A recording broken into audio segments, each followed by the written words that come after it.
Hello developers, let's start developing.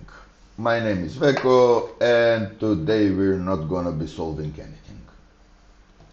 Why? Because everything in this year 2021's Advent of Code is already solved. We have all the stars that we can get using development. The only thing that is left is to actually find the keys to the Santa's sleigh. So we have an image of something like the Mariana Trench or something like that. It's very deep here, the caves that we went through in this part of the adventure. Here is the hydrothermal vent we needed to calculate. And here is the 25 tasks. And let's see what it says.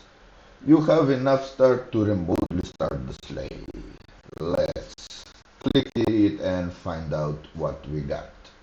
We will get some kind of ASCII art, so don't expect too much. Use all 50 stars to boost the signal, remotely starting the sleigh. You'll have to find your way back to the surface. Did you know crab submarines come with colored light?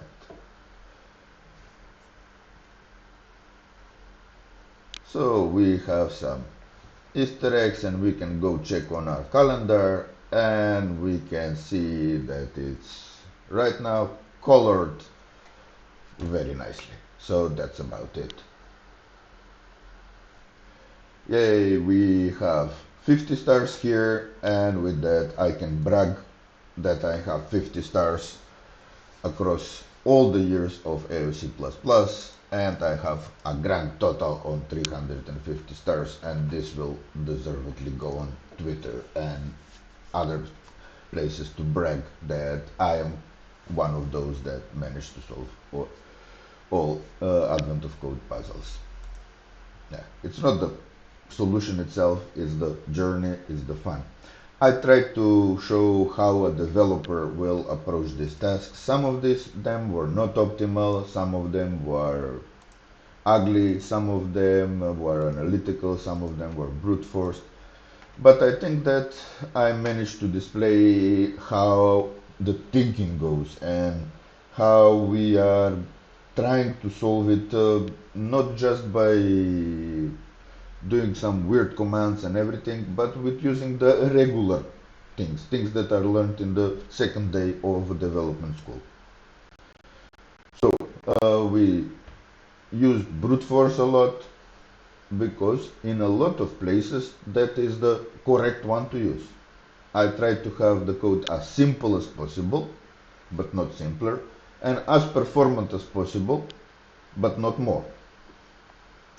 Of course, after we solved them, we deduced that some of them were too slow. Some of them would take a too long time to move. And then, and only then, we started to think about it.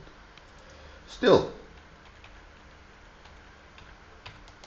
some of the tasks are still executing too slow because I mentioned that I'm gonna have a threshold that I want all of the tasks together to run under a minute, hopefully significantly under a minute, and I don't want any, so to say, odd guys out.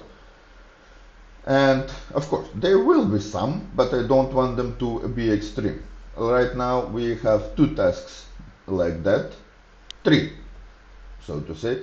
So we have task 19, which is not even included in this running of everything because it takes about 10 minutes per part, so 20 minutes in total. We have task 23, which takes about 20 seconds to run, 25 or so, and we have task 25, which takes 11 seconds to run. You can see that those two combined, excluding task 19, are around 80%, 90% of the runtime. So I have finished this, but I will be doing some improvements in the coming weeks, and I will also show my thinking that goes into some performance optimizations where we need performance optimization. So I will not be optimizing all of these that start with 0 because in my opinion they are fast enough. Even if it's ugly code, even if it's straightforward brute forcing it, the task fits the time. So we achieved our goal. We don't need to do better just because we can.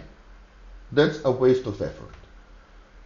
So we're gonna focus our effort on the ones that are actually slow in percentages to the overall thing. And that's what we'll be doing.